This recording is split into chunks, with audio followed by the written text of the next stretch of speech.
दोस्तों JEE mains 2025 session 1 के लिए ऑनलाइन आवेदन की जो प्रक्रिया है शुरू कर दी गई है। इस वीडियो में मैं आपको पूरी जानकारी स्टेप बाय स्टेप बताऊंगा कि किस प्रकार जेईई मेन 2025 का फॉर्म आपको फिल करना है।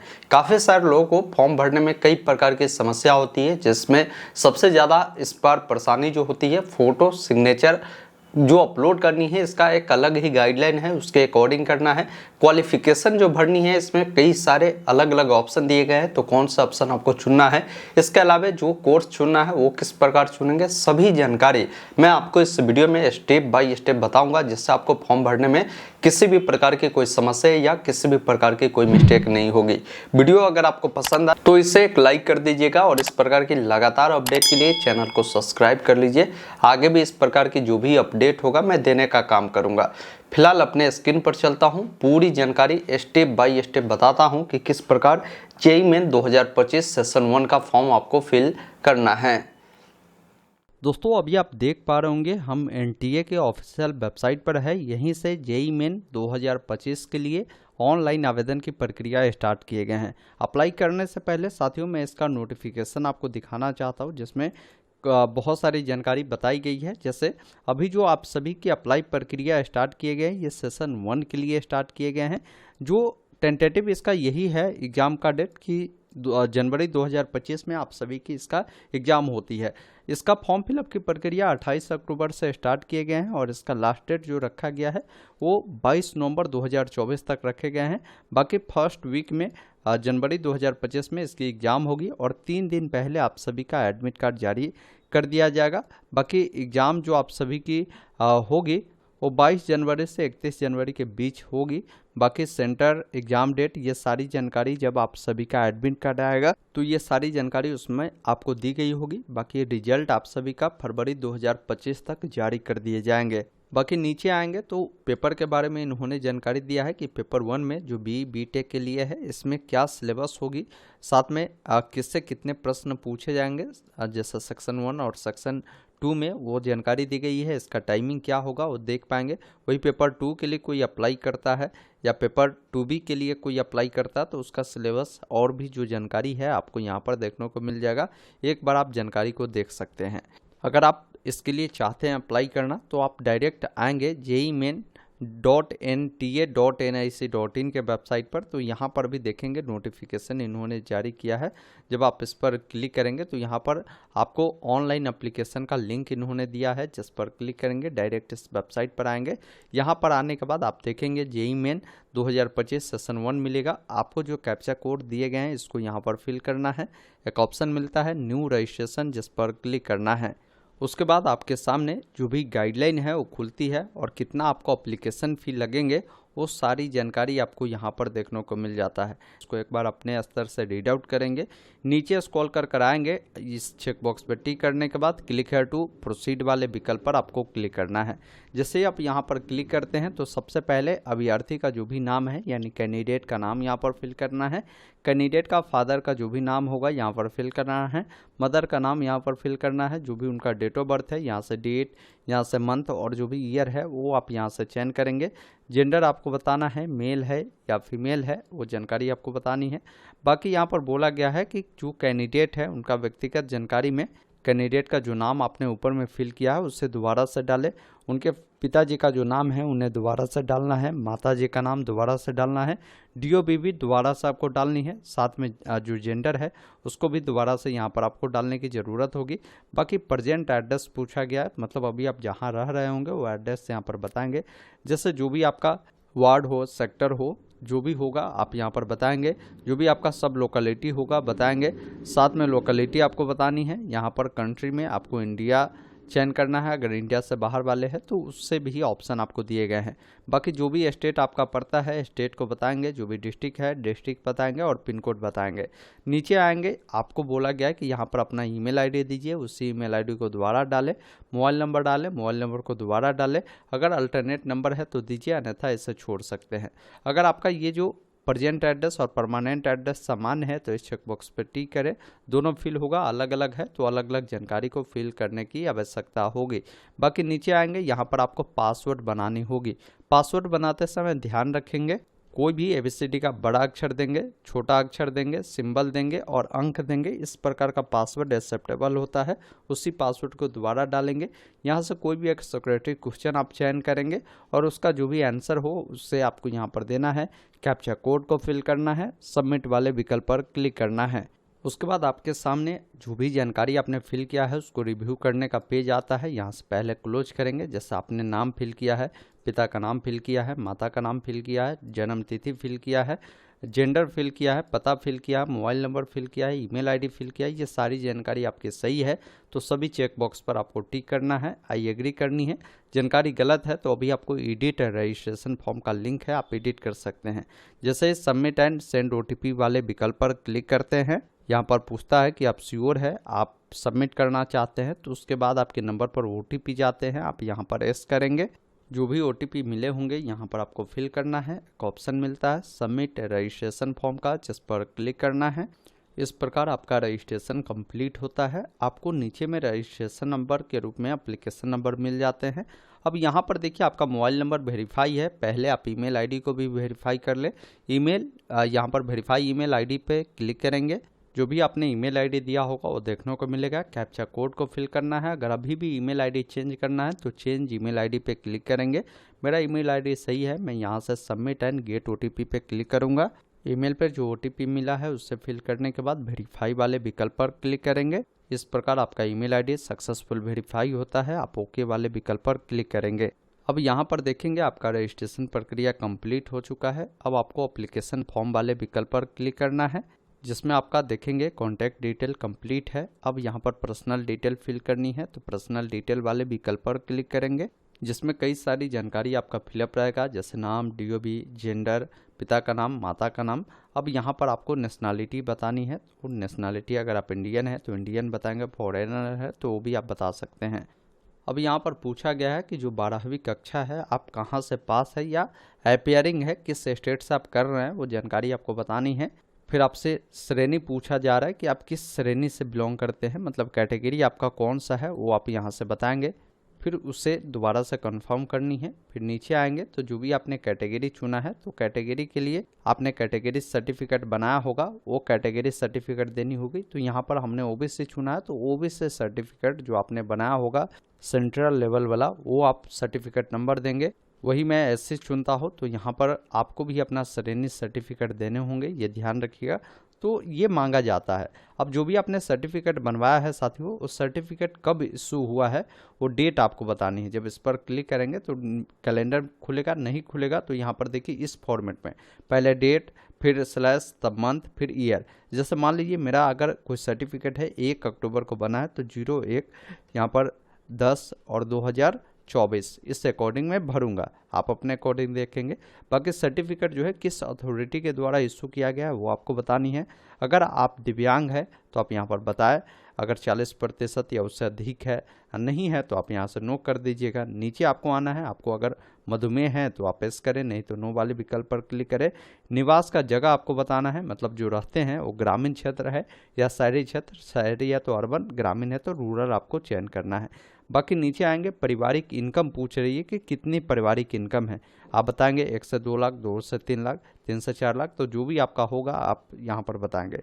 तैयारी का तरीका आपसे पूछ रहा है, कैसे आप तैयारी करते हैं वो जानकारी आप बताएंगे। आप खुद से ही करते हैं तो सेल्फ स्टडी भी आप लिख सकते हैं। बाकी बोला गया है कि योग्यता परीक्षा में स्कूली शिक्षा का माध्यम क्या था आपका, मतलब जो आपने पढ़ाई किया था, मान लीजिए 10वीं आपने किया होगा तो 10वीं में आपका क्या मीडियम रहा था वो जानकारी आप यहाँ से बताएंगे। बाकी नीचे जो कैप्चा कोड मिल रहा है उसे आपको यहाँ पर फिल करना है और नेक्स्ट वाले विकल्प पर क्लिक करना है। उसके बाद आपका पर्सनल डिटेल सेव होता है। अब आपको आइडेंटिटी डिटेल में आते हैं, जिसमें आपको कोई एक डॉक्यूमेंट देनी होगी, जिसमें आधार कार्ड, डिजी लॉकर या आपके पास पैन कार्ड है, जो भी आप देना चाहे उस ऑप्शन को टिक करेंगे। उसके बाद आपका आवेदन संख्या, आपका नाम मिलता है, यहाँ पर चेक बॉक्स पर आपको टिक करना है। फिर यहाँ पर आपको अपना आधार नंबर देना है, उसी आधार नंबर को दोबारा डालना है, कैप्चा कोड को फिल करना है, सबमिट एंड नेक्स्ट वाले विकल्प पर क्लिक करना है। फिर आप अगले स्टेप में आते हैं, जहाँ पर आपसे बोला गया है कि आपको किसके लिए अप्लाई करना है। जैसे यहाँ पर देखिए पेपर 1 में BE BTech आता है, अगर आपको इसके लिए अप्लाई करना है तो आप इसको चयन करेंगे। अगर आपको पेपर 2A जो कि BRT टेक है, इसके लिए अप्लाई करना है तो आप इसको चयन करेंगे। अगर आपको पेपर 2B जो कि बी प्लानिंग है, इसके लिए अप्लाई करना तो इसको कर सकते हैं। तो अगर आपकी इच्छा है तीनों के लिए अप्लाई करना तो आप तीनों के लिए कर सकते हैं। अगर आप किसी एक के लिए अप्लाई करना चाहते हैं तो किसी एक के लिए भी अप्लाई करेंगे। तो ये पेपर जो चुनेंगे इसके अकॉर्डिंग ही आपको अप्लीकेशन फी लगेंगे। इन चीज़ों को ध्यान रखिएगा। तो जितने भी पेपर के लिए अप्लाई करेंगे उतना आपको अप्लीकेशन फी भी देने की ज़रूरत होगी। तो आप अपने अकॉर्डिंग इसका चुनाव करेंगे। बाकी ये सेशन 1 के लिए अभी अप्लाई हो रहा है तो ये रहेगा। बाकी आपको बोला गया है कि क्वेश्चन पेपर का जो मीडियम है आप कौन सा रखना चाहेंगे, इंग्लिश या हिंदी, वो आप यहाँ से चयन करेंगे। उसके बाद जो भी इसका एग्ज़ाम होगा साथियों, इसके लिए सेंटर आपको चुननी है। तो आप जहाँ भी सेंटर रखना चाहते हैं, जैसे मैंने बिहार चुना तो बिहार में इतने सारे सिटी बनाए गए हैं, वहाँ आप रख सकते हैं। दूसरा सेंटर कहाँ देना चाहते हैं तो आप यहाँ से चयन करेंगे। तीसरा कहाँ देना है, फिर उसे चयन कर यहाँ से क्या करना है, आपको सिटी को चयन करते जाना है। जैसे मैं यहाँ पर जो है चारों में बिहार ही दिया हूँ और अलग अलग डिस्ट्रिक्ट को यहाँ से मैंने चयन किया है। बाकी आपके पिताजी क्या करते हैं आपको बतानी है, जिसमें कई सारे ऑप्शन है। जैसे एग्रीकल्चर से जुड़े हैं, बिजनेस करते हैं, मेडिकल लाइन से है या इंजीनियरिंग लाइन से है। तो यहाँ पर कई सारे अलग अलग ऑप्शन है, इनमें से है तो ठीक है, नहीं तो यहाँ पर देखिए अदर का भी ऑप्शन है, आप उसको भी चुनकर बता सकते हैं। आप अपने अकॉर्डिंग जानकारी को फिल करेंगे। फिर फादर का जो क्वालिफिकेशन है कहाँ तक है वो जानकारी बताएंगे।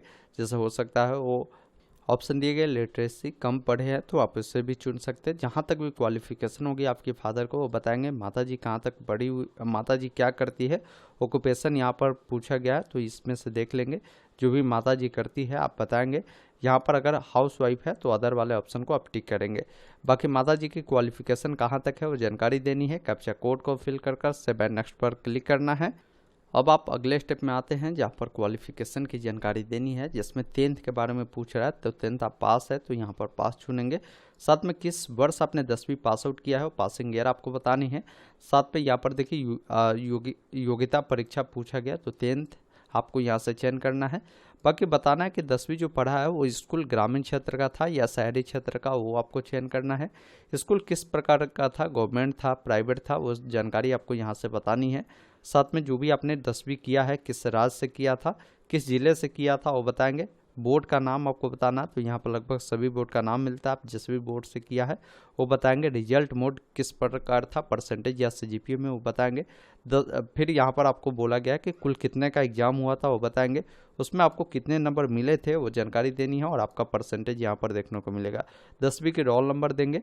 फिर जो भी स्कूल होगा स्कूल का नाम, साथ में एड्रेस भी आपको लिखना है। बाकी यहाँ पर बोला गया है कि स्कूल का पिन कोड आपको बतानी है, तो यहाँ पर जो भी एड्रेस और पिन कोड है यहाँ पर आप लिखेंगे। नीचे आना है, फिर इससे अकॉर्डिंग 12th की जानकारी देनी है कि 12th आप पास है या इस बार अपेयर होने वाले 12th में वो बताएंगे। अगर आप अपेयर चुनते हैं तो बहुत सारी जानकारी आपको देने की ज़रूरत नहीं होगी, कुछ जानकारी देनी है। अगर आप पास है तो पास चुनेंगे तो आपको बतानी होगी कि कब आप पास है, वो जानकारी आपको देनी है। तो ये ध्यान रखिएगा, जो 23-24 में पास है वही लोग अप्लाई कर सकते हैं। बाकी आपको यहाँ पर देखिए परीक्षा चुनना है, तो आपने जो भी 12वीं किया होगा उसमें अगर मान लीजिए किसी ने 3 ईयर वाला डिप्लोमा किया है।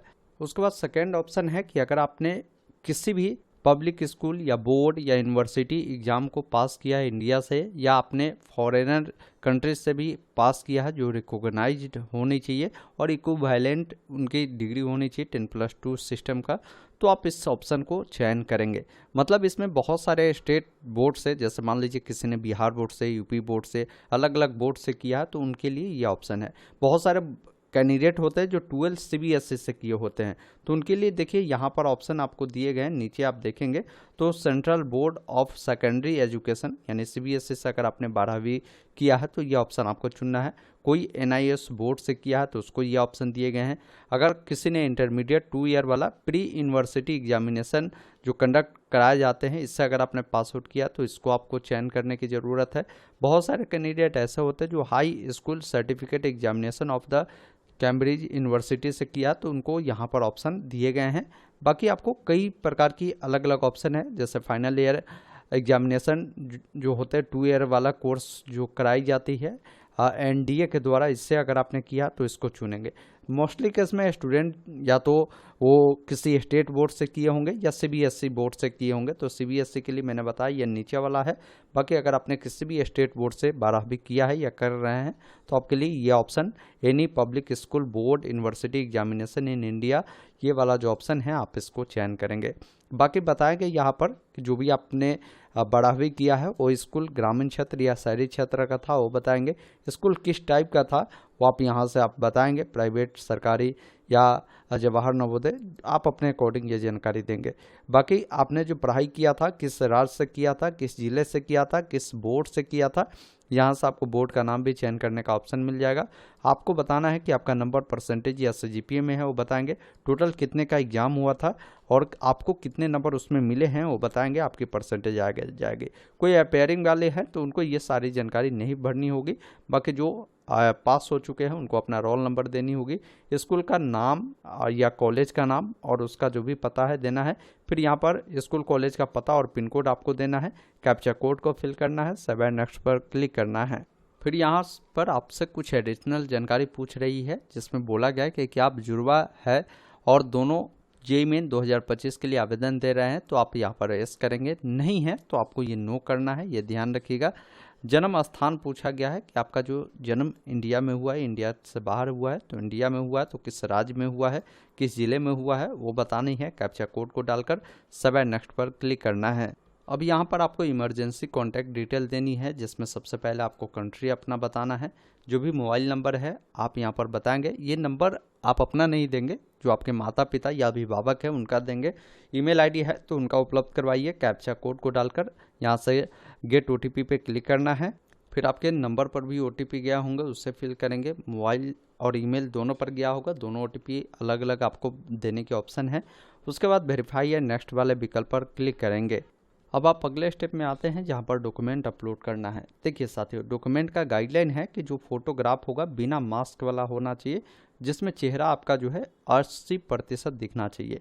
फोटोग्राफ जब भी आप अपलोड करें तो फाइल का जो नाम है, मतलब जो फोटो आप अपलोड करते हैं उस फोटो का फाइल का नाम आपको फोटो लिखना है, तभी अपलोड होगा। उसका साइज जो रखेंगे 10 से 300 केबी में रखेंगे। सिग्नेचर का फाइल का नाम सिग्नेचर रखिएगा और वो 10 से लेकर 50 केबी में होगा। फिर 10th का जो भी आपके पास यहाँ पर बोला गया है कि सर्टिफिकेट बोले गए हैं या आपके पास मार्कशीट है, दोनों में से कोई भी दे सकते हैं, तो उसका भी नाम क्लास 10th सर्टिफिकेट ही रखेंगे। इसी अकॉर्डिंग ये पीडीएफ फॉर्मेट में रहेगा 10 से 300 केबी में, ये ध्यान रखिएगा। तो देखिए अगर पीडीएफ अगर नहीं बनाने आता है तो वो समझ लीजिए, इसके लिए गूगल में ही लिखेंगे कन्वर्ट जेपीजी टू पीडीएफ, ये वेबसाइट मिलेगा, इसको ओपन करेंगे, यहाँ से सेलेक्ट जेपीजी फाइल पर क्लिक करेंगे। एग्जाम्पल के लिए समझिए ये मेरा मान लीजिए सर्टिफिकेट है, मैं इसको चयन किया और यहाँ से कन्वर्ट टू पीडीएफ पे क्लिक किया और डाउनलोड करूँगा। ये पीडीएफ मेरा बन चुका है, इस अकॉर्डिंग आप इससे बना लेंगे। इसके अलावा अगर मान लीजिए आप फोटो सिग्नेचर को अपलोड करते हैं, उसका साइज अगर आपको जो है केबी में बनानी है उसमें प्रॉब्लम होती है, तो इसके लिए गूगल में IM रेसाइजर लिखेंगे, यह वेबसाइट दिखेगा, इसे ओपन करेंगे और यहाँ पर क्या करेंगे, सेलेक्ट फाइल पे क्लिक करेंगे। एग्जाम्पल के लिए जो भी आपका फोटो होगा उसको यहाँ से अपलोड करेंगे। अब इसमें साइज में बोला गया है, तो साइज आपका बोला गया है कि आपका 10 से 30 केबी में होनी चाहिए, 300 केबी में होनी चाहिए। तो यहाँ पर आप जो है साइज अपने अकॉर्डिंग बना सकते हैं, जैसे 100 केबी आप यहाँ पर रख लीजिए। उसके बाद यहाँ से नेक्स्ट टू डाउनलोड कीजिए। आप कोशिश करें ज़्यादा रखें, क्योंकि 300 केबी है तो आप 250 भी यहाँ से रख सकते हैं, कोई दिक्कत नहीं है।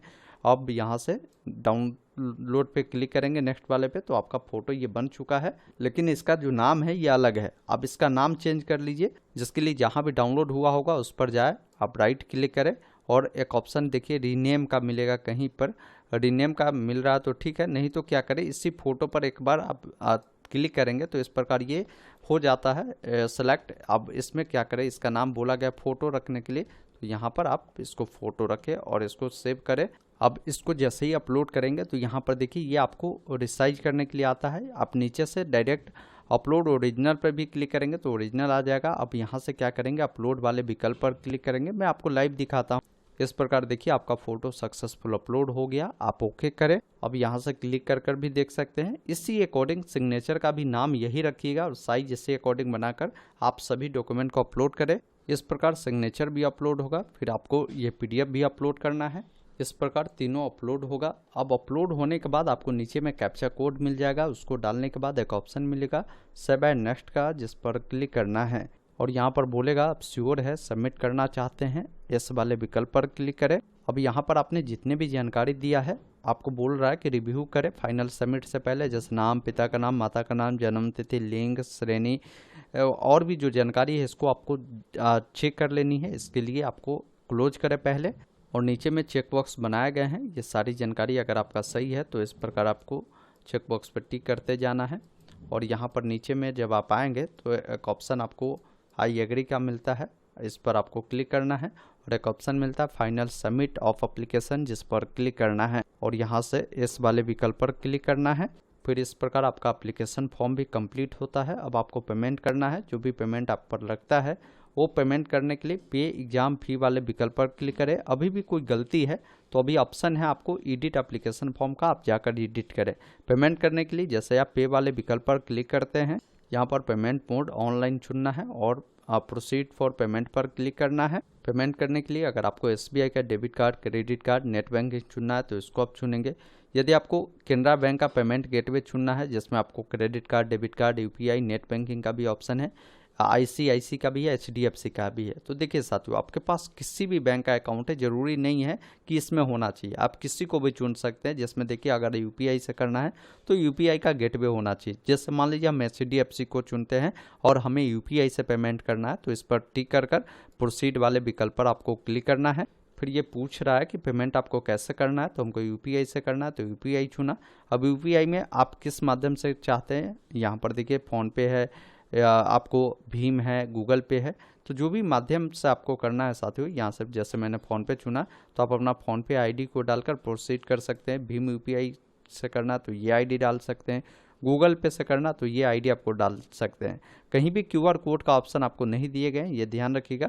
तो अपना UPI ID को डालकर यहाँ से वेरीफाई कर प्रोसीड करेंगे और पेमेंट प्रक्रिया को पूरा करेंगे और इसका जो प्रिंट आउट है उसको निकालकर अपने पास सुरक्षित रख लेंगे। दोस्तों अभी आपने देखा, मैंने आपको स्टेप बाय स्टेप बताया कि कैसे JEE मेन 2025 का फॉर्म आपको फिल करना है। आशा और उम्मीद करता हूँ आपने पूरी जानकारी समझा होगा। तो वीडियो को लाइक शेयर जरूर कीजिएगा। वीडियो देखने के लिए बहुत बहुत धन्यवाद। जय हिंद।